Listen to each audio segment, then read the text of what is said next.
in this episode of Exploring Different Brains. One of the things that I realized, it's about options and it's about Right. creating choice, and so that people can navigate and reside and or live in spaces and choose based on their situations at that time, choose ways of being able to make that space work for them, and thus designing space. We need to accommodate all these various use cases and give those options back to the inhabitant.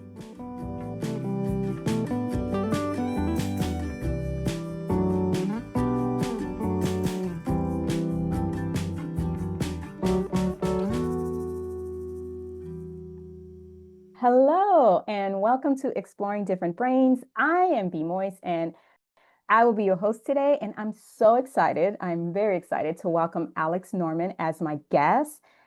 Alex is a lot of things, a lot of great things, a lot of important things, but most importantly, an advocate, which is something that we love here at Different Brains. But he is also an author, CEO, and the co-founder of Access Built. Alex, welcome. Hello, how are you, B? How everybody? I'm very happy to be here. Very, very happy to have you. So, Alex, we're going to make this as painless as possible. So, why don't you give us a little intro into yourself? Tell us who you are. Right. So thank you for the intro. As you mentioned, Alex Norman, the founder and CEO of Access Built. I'm also the co-author of Boundless, Real Stories and Practical Strategies for Inclusive Living. My work revolves around removing friction in our environments. It's those small barriers that often go unnoticed that hold people back. And by removing those frictions and barriers, we can start creating spaces and environments where everyone belongs.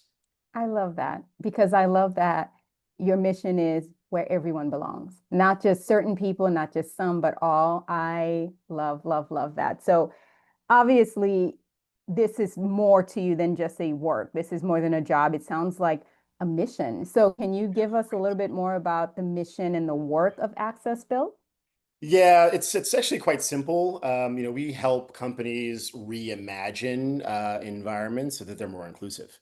We use a friction point methodology, which I spent time designing and creating, that helps to identify and remove barriers in buildings and in cities, which help companies, governments, and communities move beyond compliance and Mm, work towards innovation.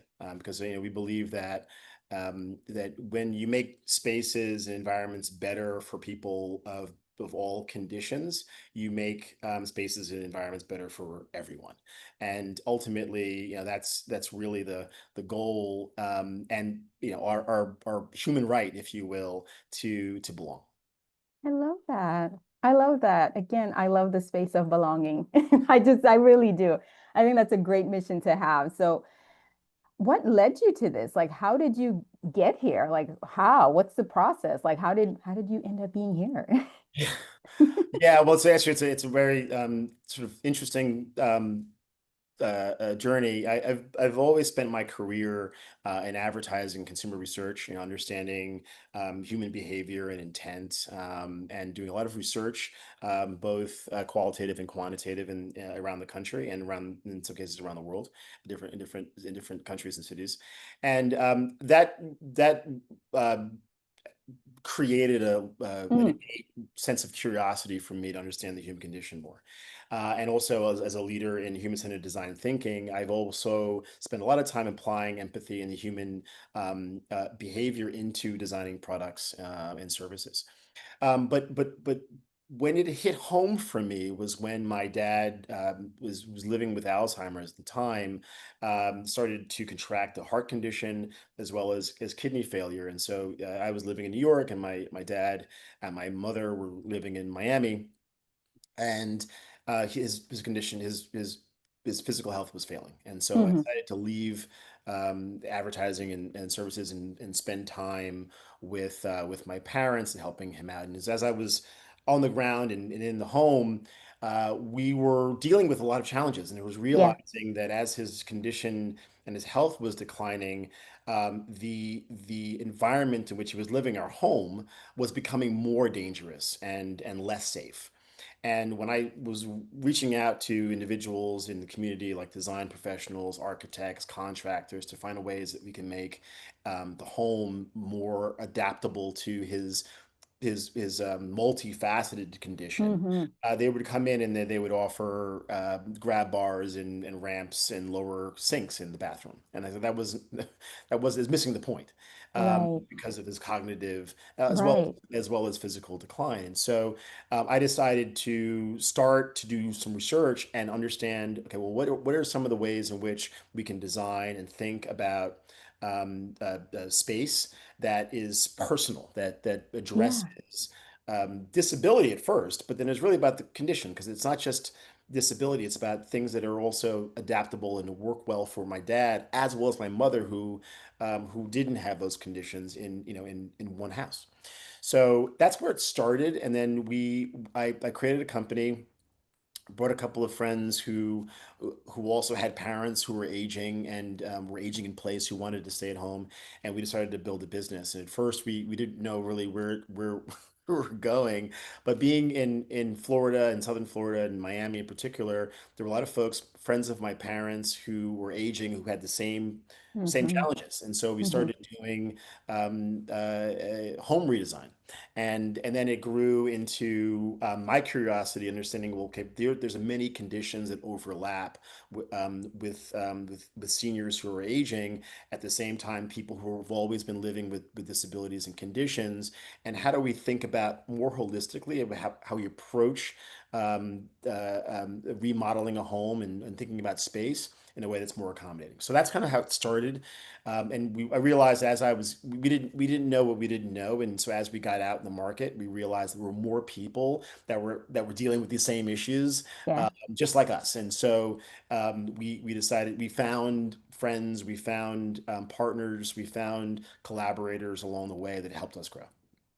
I love that because you literally just talked about turning your pain into purpose, Mm. right? Like that is just such a I mean, that's literally how advocacy gets started anyway. It's usually you look around and you think, what's missing? What's Right. missing from my life? What's missing from this world? What's missing from this situation? And typically it's because it's something that you need. It's something that you want. It's something that, you don't have. I heard somewhere you write the book that you want to read, right? Like, Right. and I Right. really, really, really love that saying because as someone who's authored 3 books, I'm like, yeah, I'm literally writing what I need. Like basically, whatever I'm missing in my life, I'm like, someone got to be missing this too. But it really is for you. So you turn your pain into purpose and you turn your dad's very personal, very, very personal situation into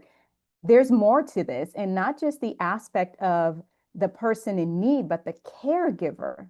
I love that as well because that's something that is often ignored, That's right. right? Because we are so focused on the individual that is in need, and we don't realize that there's also someone else who is in need, but less need or a different need, right? Because Yeah. they need it too. Yeah, it's funny that you mentioned that, because I think that, I was on a panel not that long ago, actually, matter of fact, a year ago, during Disability Employment Awareness Month, which is coming up in Hmm. October. And I was on the panel with a woman who's a lawyer, and she was she has a neurodivergent condition, and she said, I know what it's like to have autism, but I don't know what it's like to care for someone Mm-hmm. with autism. Mm-hmm. And and so and so that's a whole other segment that needs to have a voice and understanding, because of course, if you're caring for someone with a condition and don't understand the condition, it doesn't necessarily create a solution, right? It's not Right, moving towards prosperity in a lot of ways. right. So I think you're right. It's having a nice balance. And one of the things that one of the reasons why I wrote the book, Boundless, was because of that dynamic. I partnered with Garrett Mayerson, who Mm-hmm. has cerebral palsy, and I was initially struggling, and it's part of the forward of the book, and how I felt a little bit of an imposter syndrome, as I didn't have a condition, but I was sort of sitting outside of it, and so how can I engage um, um, conditions in a way that's personal, that shows my story and my observations with someone who is living with these conditions and dealing with these issues on a day-to-day basis.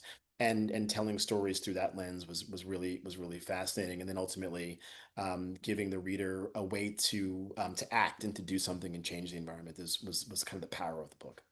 I love that. I love that. And we are definitely going to get into your book because I want to know more. Like I definitely I want to know more. But I also want to know, so what is universal design? Like that is you. That is your thing. Like what does that mean? We can obviously kind of take apart from it what we think it means, but like what is that? Like what is universal design? Yeah, well, so universal design is a very simple concept. It basically says that when you design something, Hmm. it's a building, a product, or a tool, you're designing it for the widest range of people without any special adaptation. And so it's not about designing for disability, it's designing for diversity of the at the macro level, right? Ah, So for example, as a sidewalk, a curb cut in a sidewalk wasn't necessarily designed for a parent with a stroller, but mm, actually helps them. Closed captioning, for example, wasn't designed for a person watching a sports game at a noisy sports bar, but it helps them. And so right. ultimately, this is what I love about universal design in practice is that it sort of creates equity by default. Mm, And when you design once again, in some cases for the margins, right. ultimately you can design for the middle and everyone. I love that. And an example you just used, the closed captions for sports, not sports for me, but closed captions in general, as someone who, I'm a fast processor. So my brain goes faster than it should. It just, but that's also ADHD. I have ADHD. Um, but as someone with ADHD, hyperactivity, fast processing, I find that closed caption makes me tune in more. Mm, Like it gives me the ability to tap into what's going on because my brain is literally doing two things. It's reading, so I get my reading out of the way. And it's also helping me to pay attention. So you're right. Like I'm sure the person, closed caption was not created for auditory processing ADHD person, right? Like it wasn't right, right, created for right, that, right. but it ends up being such a huge, huge benefit to other individuals who don't even know that they needed this. Like they're not even aware, like, oh wow, I could really benefit from this. So that is fascinating. Yeah, it's what's interesting when I learned not that long ago what I realized not that long ago was the fact that we see faster than we can hear, right? I mean, Mm, the average human, I mean, albeit I'm from New Jersey, so I talk fast. We don't talk very fast. We have a certain period of time where we can actually complete a sentence, right? yeah, And thus, as a listener, whether or not you have ADHD or just yeah, distracted, you're not necessarily you may tune out while I'm telling the story. yeah, But if you see it written, you can read it and you can move on, and so your yeah. brain can then do all kinds of great things, like think about your laundry, your whatever you want. And so being able to have both options is really a great way to just learn. And I think a lot of language companies like Duolingo and other Hmm. Babbel really applied that to improving how people learn new languages and certain things by giving a juxtaposition of voice and text. I love that. I love that. So let's get into your book. Right, right. Because I want to get into it. I want to read it. I want to review it. I want to leave 50 different, comments on it, which you're not allowed to. You can only leave one comment, but that's okay. Maybe I'll figure out a way to hack the system. But for those of you out there listening, listen, let's pick up this book. It's called Boundless: Real Stories and Practical Strategies for Inclusive Living. So you list 7 principles of design. Now, I don't want you to tell me all the 7 because people need to get this book. Right. So Right. feel free to say all 7, but we obviously want to give them a reason to pick up the book. But can you share some of those with us? Can you give us 2 or 3 or or 7 if you choose? Yeah. I'll sort of walk through some of my the sort of the highlights. I mean, there's a few that really stand out for me that are really powerful. I mean, they're all extraordinarily powerful.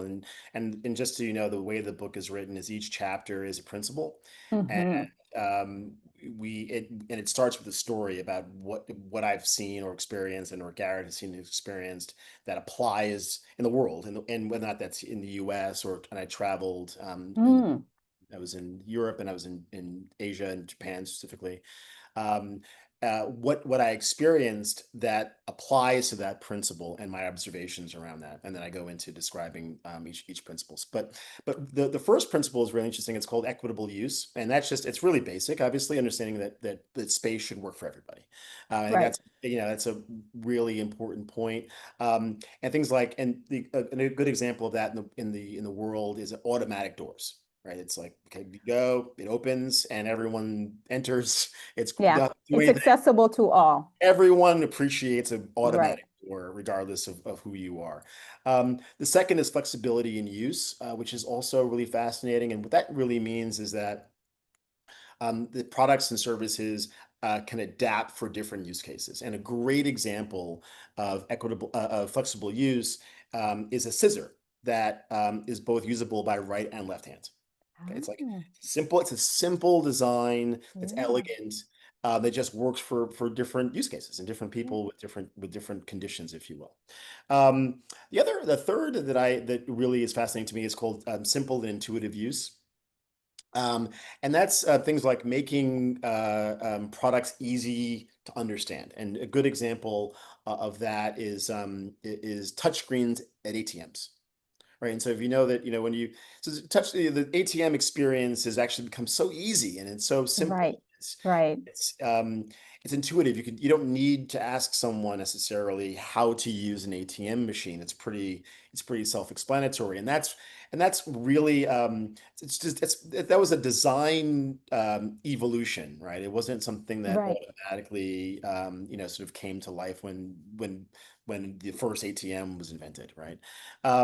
So those are the 3 that are really most common, most practical. I think the fourth principle, actually, it's the 5th principle, but it's Mm. the fourth example. One of my favorites is tolerance for error, and Ooh. and tolerance for error is really about minimizing harm when mistakes happen, right? Oh, It's things like a yellow the yellow strip at the edge of a stairway, the stairway yeah. that's going down, or the edge of a subway Yeah. platform.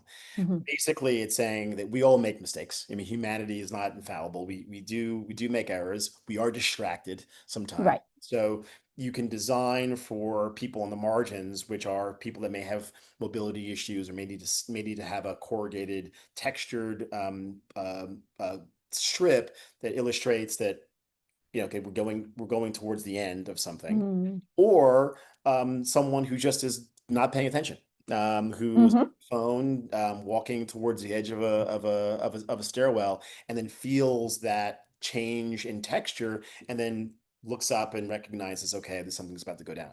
So it's designing for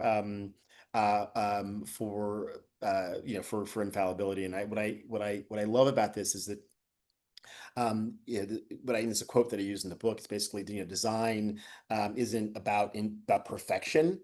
Mm. It's about absorbing imperfection, and recognizing that we need to that mistakes can happen, and how Yeah. do you prevent the harm from coming to individuals who face that.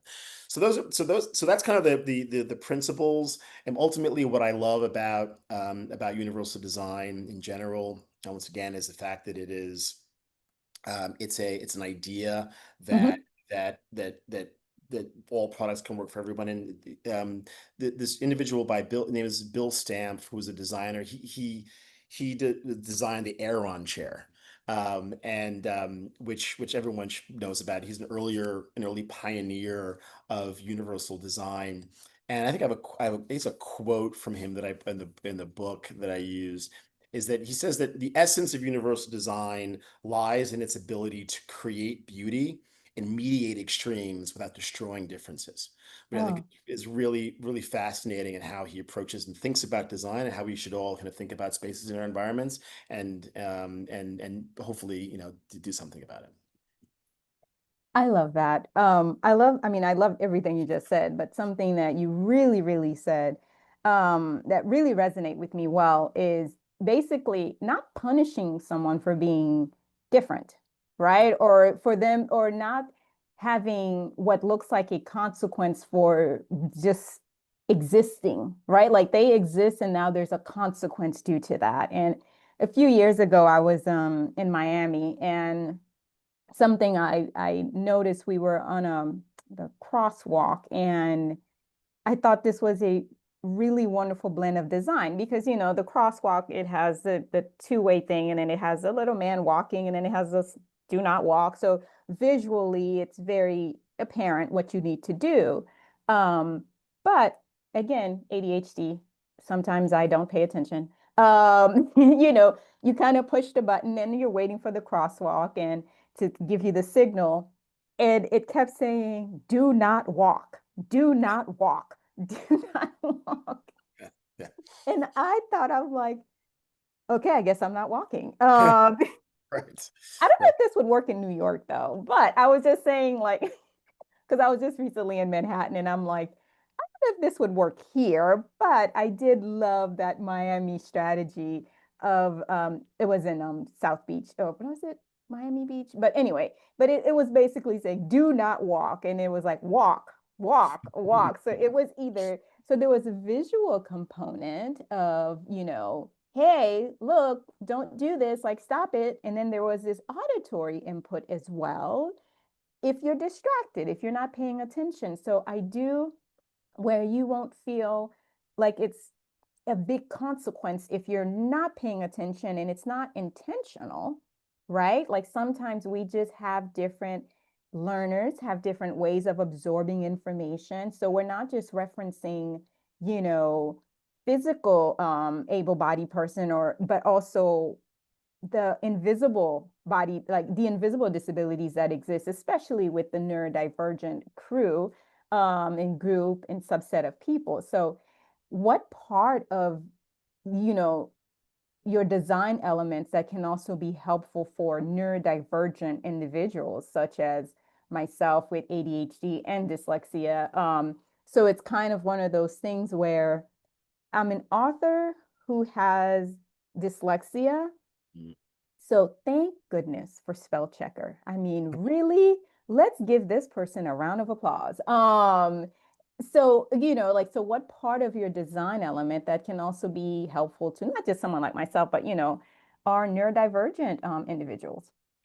Yeah, and so you make a good point, and I know that you've done some work yourself around technology and Mhm, neurodivergence, and I think in the digital realm, there's a lot of different nuances and associated with it. I focus more on the physical mhm, environment space, and what's really fascinating is just as a baseline is people generally don't think about neurodivergence as a solvable yeah, um, condition in the built environment, right? And so usually the built environment focuses on physical conditions, yes, ramps, bars, and those kinds of things, elevators, etc. mhm, And not necessarily the sensory challenge mhm, on the various spectrum kind of deal with. And so some of the things that we've started to take a look at are things like sound attenuation. mhm, So we just recently partnered with an acoustic design firm that really focuses on spatial sound and acoustic mapping in spaces, and things that I've just recently learned and realized that glass doors, the mhm, is the design that have been around for a couple of decades now, where you have open conference rooms or glass conference rooms and Mhm. doors, or what have you, are really challenging for people with sensory conditions, Mhm. and how sound travels and bounces. You could be in the middle of a room and everyone's in conferences, but you feel like you're in Yeah, in a hall that is just overwhelming with people talking in various different areas. So these are some things that we started to really explore, and it's really simple. It just, in some cases, it's simple solutions, right? right. Adding some sound dampening. It's others, it's sort of challenging the conventions Mm. of just standard design of like open office spaces, these kinds of things. So that's part one. I think the other piece is lighting, and Yes. thinking about either adding more natural light or addressing some fluorescence, and these kinds of things that can create challenges and sort of sensory overload, and not just, once again, not just for people who are neurodivergent, but for everybody. I think Right. we have these hidden um, these issues, in fact, that don't necessarily, we don't realize them until they're fixed, right? It's like, wow, I feel so Right. much better in a space that's designed better, right? We also see things like colors and shapes, that are important. So some bit more soothing shapes, rounded corners, edges, and softer colors and palettes that also make relax people. Yeah. And in general, it's like, once again, these are things that are those on the spectrum, or maybe just have sensitivities that we all Mhm. share, but at a different degree. That when you solve for, once again, those that are perhaps on the margins, you can actually solve for the majority. Um, and then lastly, sort of space variety. When we see being able to have large, maybe open spaces, but also private areas and in sort of Right. quiet rooms, etc.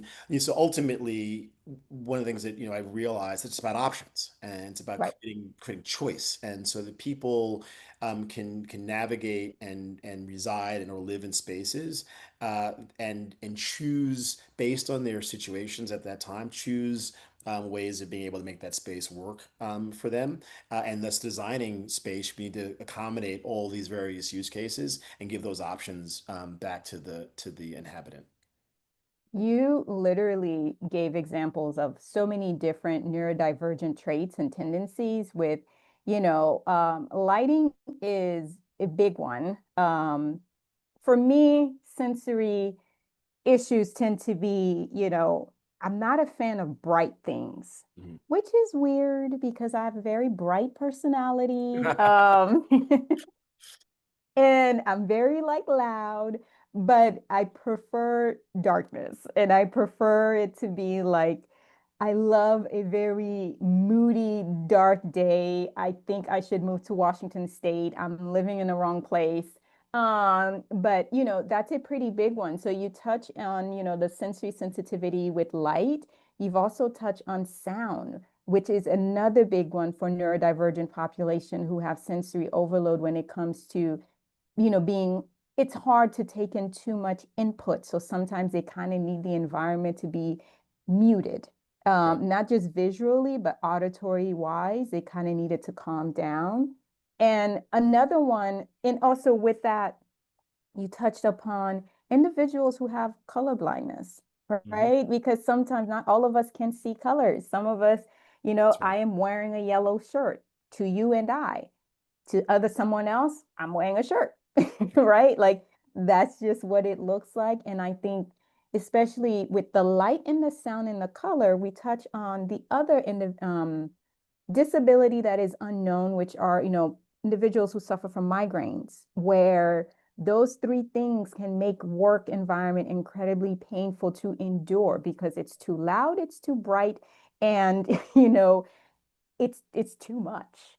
And Yeah. this person is not able to function in this space because again, they're suffering from a medical condition that we wouldn't typically think of as an issue. And also with the space that you're in. So you literally covered so many different neurodivergent people in this one conversation, just by explaining what you're doing, what's going on, how it impacts different individuals. So from spectrum to ADHD, to migraine sufferers, to color blindness, like you are definitely thinking of all. So Yeah, that's a yeah, great thing. yeah. No, and thank you for them. I think that we're still learning. Obviously, one of the things that came up for me, and it's another principle, by the way. So I don't want to give all the principles away of the universal design because it's in the book, also online too, so you can obviously search for it on the internet. Uh, but perceptible information is one of the other principle, and that's about providing signage and illustrations that there's things that are available for people with various conditions. But most importantly, it's about people that have those conditions to speak up a little bit. I think Mhm, sometimes when you have an invisible disability or invisible condition, it's very easy to either hide it, and mhm, there's some bias associated with one's ability to sort of broadcast and communicate that mhm, I have a challenge. So there's a little bit of that there too, but it is a responsibility of the individual to let people know if they have a challenge, and it's not the space and their environment is not alone in the responsibility to create prosperity for everybody. It's also the mhm, individual that needs to raise their hand and say, I need some help. And so, in some cases, we need to work, kind of together, mhm. in order to improve our reality. Alex, what a pleasure speaking with you today, but so many good stuff that dude, you have to come back. We have to have a part two.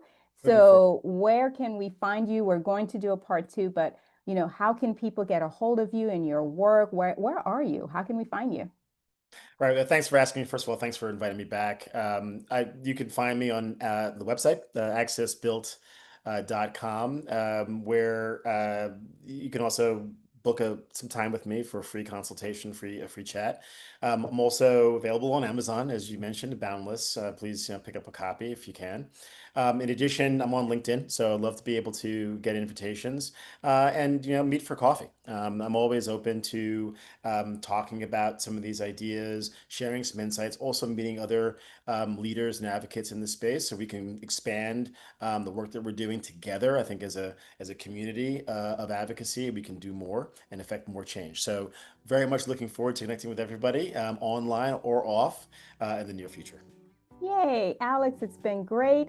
Different Brains family, stay tuned. We're going to do a part two. So we will see you guys soon for part two. Exploring Different Brains is a production of Different Brains. Visit us at differentbrains.org.